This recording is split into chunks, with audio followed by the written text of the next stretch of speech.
Pertanyaan ini tentunya pernah lahir dari diri kita. Dan ketika ini ditanyakan kepada saya akan tetap mengatakan ketika saya dilahirkan kembali, saya ingin tetap dilahirkan sebagai seorang perempuan.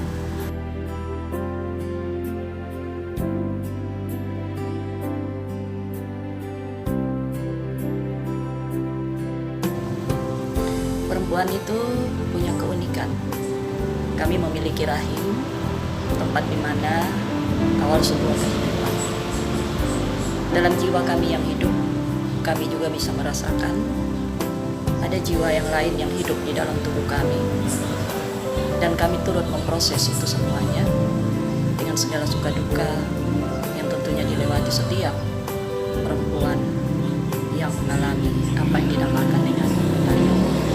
Menurut saya itu satu keunikan yang tidak dimiliki oleh kaum pria, dan itu menjadi suatu nilai tambah bagi kami kaum perempuan.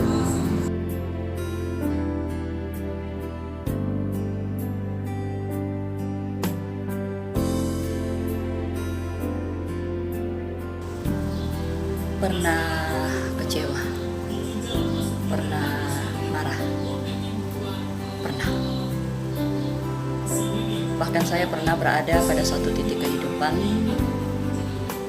yang bisa dikatakan berada pada titik yang paling bawah. Dalam ketidakberdayaan, dan bahkan dalam ketidakberdayaan itu merasakan satu kesendirian yang seolah-olah tidak ada satu orang pun yang dapat memahami apa yang kita pahami. Marah, kecewa, dan tentunya itu alami oleh setiap orang. Dan semua itu akan dialami. Marah dan kecewa adalah bagian dari emosi yang dikaruniakan Tuhan bagi kita untuk mengontrol kehidupan kita.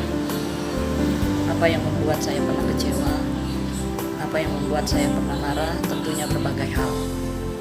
Pengkhianatan, ketidakpedulian, dan bahkan ada hal-hal yang kadang-kala tidak terpikirkan, dan itu yang terjadi.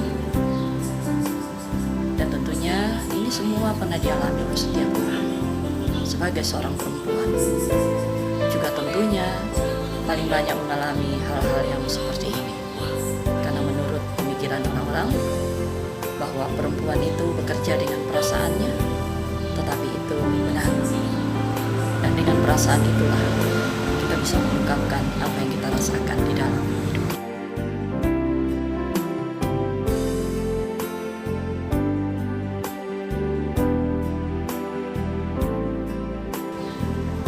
Mengatasinya, memang pertama-tama seperti kita berada pada satu posisi di mana kita yang menjadi korban. Tetapi lewat pengalaman-pengalaman dan berbagai referensi yang didapatkan, tidak selamanya kita yang menjadi korban. Tapi situasi dan kondisi itu memang harus dialami. Sehingga ketika berada pada masa-masa seperti itu, maka hal yang pertama yang dipikirkan, layakkah saya marah? Layakkah saya kecewa? Mungkin saja saya juga pernah membuat orang lain marah, membuat orang lain kecewa, dan mungkin juga saya juga pernah melakukan pengkhianatan. Sehingga dengan pemahaman-pemahaman seperti itu membuat kita bukan lebih marah, tetapi lebih mengintrospeksi diri, dan kemudian lebih melihat dan belajar untuk menanggapi semua persoalan-persoalan kehidupan ini dengan lebih bijak. Dan tentunya ketika kita berada pada situasi seperti itu, saya selalu berpikir, memotivasi diri saya sendiri, ayo kita membuat satu siklus yang baik di dalam hidup ini. Kalau saat ini kita menjadi orang yang kecewa, kalau saat ini kita menjadi orang yang sangat marah, entah itu sebuah pengkhianatan dan akibat-akibat atau sebab-sebab yang lain, maka saya mencoba untuk membuat siklus dalam kehidupan untuk tidak pernah membuat orang marah, untuk mengupayakan supaya setiap orang tidak pernah kecewa, sehingga siklus itu akan terus berputar. Dan tentunya ini lebih membuat kita menjadi orang yang ikhlas.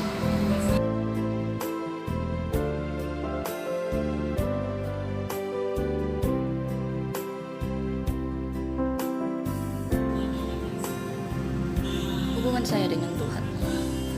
Yesus berjumpa dalam kaum perempuan. Dia mengasihi setiap orang yang dia ciptakan. Dia memberikan kesempatan baik laki-laki maupun perempuan untuk berkarya. Dengan sangat terbuka, dia memberikan kesempatan untuk setiap kaum perempuan juga menjadi seorang yang berarti di tengah-tengah kehidupan yang dia jalani, bukan hanya secara pribadi, tapi juga dalam berkarya di tengah-tengah persaingan dunia ini. Tuhan tidak pernah membedakan laki-laki dan perempuan. Semua sama di matanya dan semua memiliki kesempatan yang sama untuk menjadi yang terbaik. Ketika ditanyakan bagaimana hubungan saya dengan Tuhan, Dia adalah segala-galanya di dalam hidup ini, yang senantiasa menegur dengan caranya sendiri, mendidik dengan caranya sendiri, dan menunjukkan setiap apapun yang harus saya lakukan dengan caranya sendiri. Di atas Dia tidak ada apapun, tetapi Dialah yang mengendalikan kehidupan saya. Dan karena Dia mengendalikan kehidupan saya, maka saya tahu saya tidak akan pernah mengambil jalan yang salah.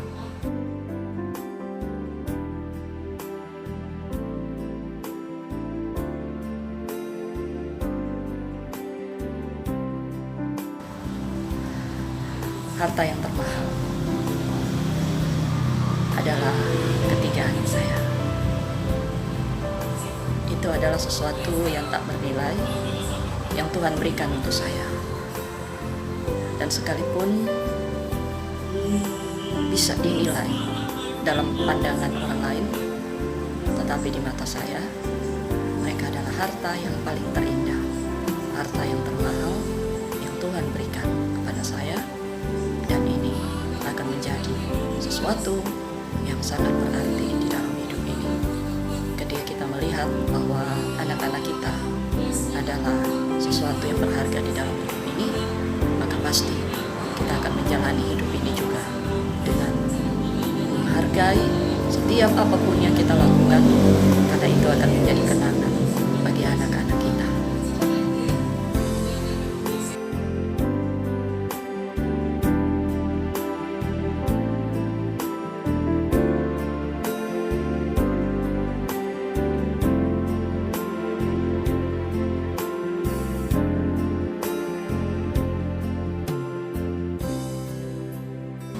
Seorang perempuan yang bercerita tentang kehidupannya, seorang perempuan yang dengan segala keterbatasannya mencoba untuk melakukan sesuatu yang terbaik, seorang perempuan yang mencoba untuk berkarya, seorang perempuan yang mencoba untuk menata kehidupannya, seorang perempuan yang pernah bangkit dari keterpurukan, seorang perempuan yang berjuang untuk hidupnya, seorang perempuan yang mengasihi anak-anaknya, seorang perempuan yang mengasihi Tuhannya, seorang perempuan yang selalu melihat dan belajar berpikir secara positif, seorang perempuan yang tetap berada dalam situasi sulit apapun tetap tenang, seorang perempuan adalah ciptaan Allah yang tangguh.